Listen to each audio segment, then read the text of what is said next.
obviously the business's job is to keep the customers happy, but I feel as my job as CEO is to keep my employees and now freelancers happy. And so Fame's mission is actually just to keep clients, team members, and freelancers happy. That's like literally the mission of our company.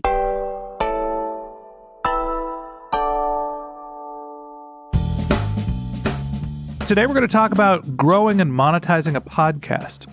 Joining us is Tom Hunt, who is the founder and CEO of Fame, which launches and grows some of the world's most profitable B2B podcasts. Fame's clients includes companies like Workday, IDEO, and Bevy. Yesterday, Tom and I talked about growing and monetizing a podcast, and today we're going to continue the conversation talking about leveraging freelancers to scale a bootstrapped business. All right, here's the second part of my conversation with Tom Hunt, the founder and CEO of Fame.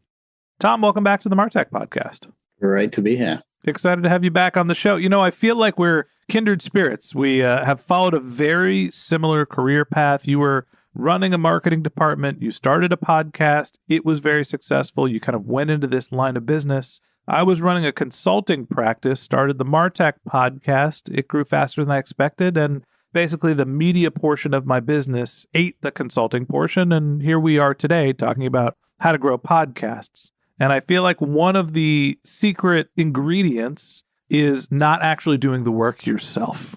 So we're both coming from bootstrapped companies. We leverage a lot of freelancers, automation, technology. Talk to me a little bit about how you're scaling your bootstrap business using external resources. I think maybe it's useful we're maybe going on a tangent, but just to communicate the difference between like an online marketplace and an agency/consultancy. So if you go to Upwork, you are there. Upwork are not like taking accountability for the results you get when you work with a freelancer, but they're going to find your freelancer. They're going to manage the payment. On the other hand, we have an agency, which is like a brand. You don't really get to see behind the brand, and the brand almost guarantees the results. And that's why you pay more for a consultant/agency versus finding your own freelancer on Upwork, right? What I think is an interesting opportunity for any consultant/agency at the moment is to retain this face and retain your pricing, but then being able to work effectively with flexible, global, talented freelancers on the back end. So instead of having your team of like 7 consultants that you employ full time, you can have a team of or a pool, let's say, of 15 freelancers behind the scenes that remain freelancers that deliver your service with your maybe a couple of full-time employees to handle the communication with the client.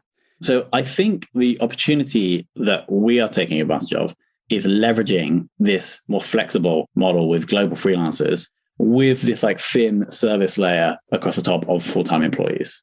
It's a lot like a managed service, and it allows smaller companies or even individual, let's call them solopreneurs, to be able to produce high volume of work. This is our model. I never shy away. We've got a team of, I think, 15 people now, somewhere around there, that do everything from communicating with our guests, scheduling our content, editing the content, publishing it, building our social media, helping us with lead gen.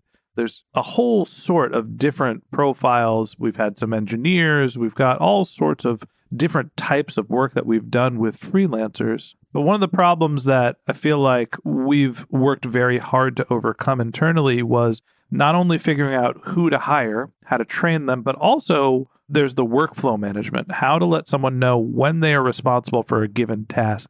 Talk to me a little bit about how you manage freelancers. How are you able to keep everybody on track, going the same direction, working on the things that they're supposed to work on at the right time? So we just have essentially the combination of Slack, Google Drive, and Trello, and it's all tied together with Zapier. And then we have the other external tools that tie into this.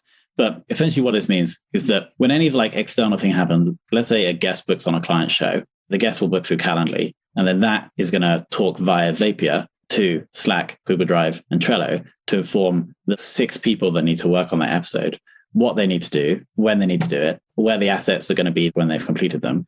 And this can all be done completely automatically, all due dates assigned, relevant labels assigned, relevant freelancers assigned. That can all happen automatically as soon as the guest books. And so all of that automation and process is dealing with the freelancer pool. And then there's just the client communication layer over the top, like project management and account management. I totally agree. What is super important for this model to work is the task management with all these people that don't necessarily, or like freelancers that don't necessarily want to jump on calls with you, but just want to simply turn up, have the 5 tasks that they have to do that day that they can do without too much hassle and too much bother. And if you do that, you can find good freelancers that will bring your costs down to enable you to offer a better service.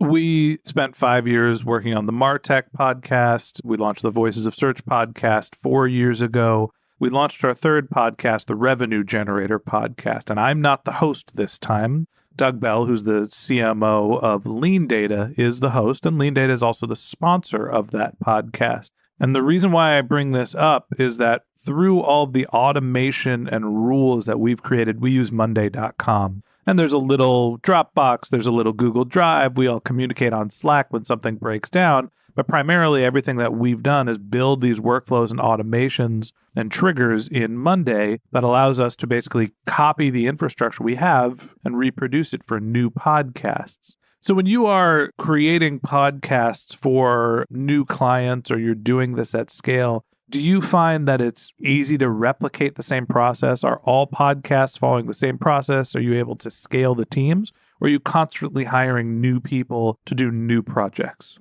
I think the answer to that question, like you as the agency can choose how productized the thing that you offer your customers are.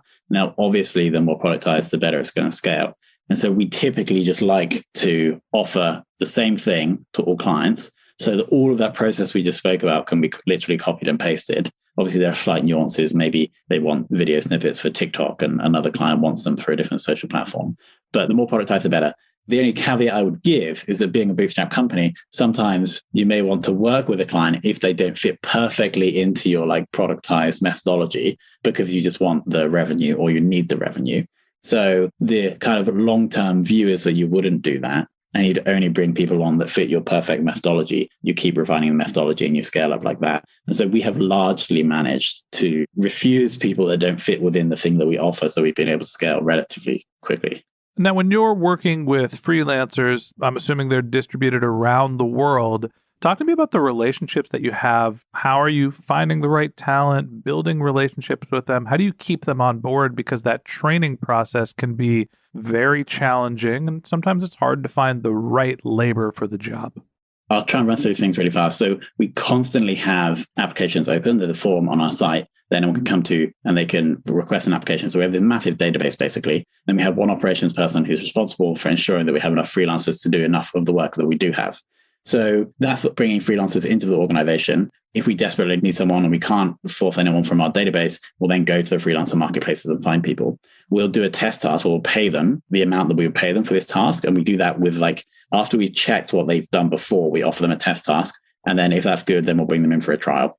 When they're in, this is a really interesting concept that I've discovered recently as a CEO. Obviously, the business's job is to keep the customers happy, but I feel as my job as CEO is to keep my employees and now freelancers happy. And so our famous mission is actually just to keep clients, team members, and freelancers happy. That's literally the mission of our company. So then the question is, if a freelancer is just there to go and do their work, what incentivizes them to log in a little bit later because they have to fix something that the client's just requested? So how do you build that culture of responsibility when you have people that are not full-time employees? So I've been thinking about this a lot. And one of the most effective ways of doing this is that we give all team members and all freelancers a monthly bonus based on how happy the clients are. We measure client happiness by giving a score to every client after every meeting. So that's objective. And then also how well the team is working together. Right now, that's a bit subjective, but everybody gets a bonus based on that. And so that's one of the tools we use to try and ensure a responsibility or an accountability of the freelancers to the organization. I think it's one of the things that people that haven't gone down the freelancer path might not understand is that you can build relationships and manage freelancers the same way that you would essentially with your employees. There are people that are going to be working with you remotely. You don't have the exact same relationship, but we've had the editor of the MarTech Podcast, Panos, I love you. He's been working on this podcast for 5 years. I've never actually sat in a room with Panos. I don't even know if we've been on a video chat before, but we Slack regularly. I feel like I have a relationship with him. I definitely appreciate his work. He is a valued member of my team. Panos, let me shout it from the rooftop. I love you, man.